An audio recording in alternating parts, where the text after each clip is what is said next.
And so why do you think it's so hard for most B2C brands to connect with younger audiences? And what do you think is the most common mistake that you see?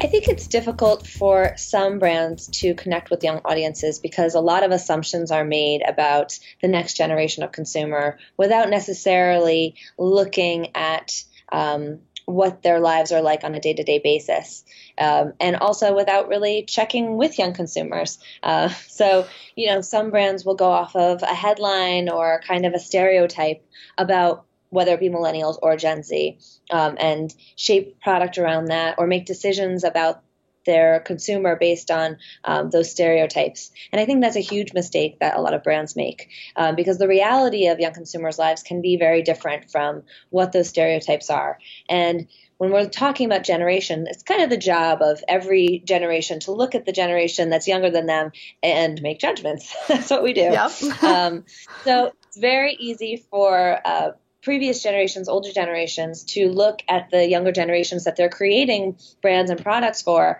and have this kind of bias. It's inherent.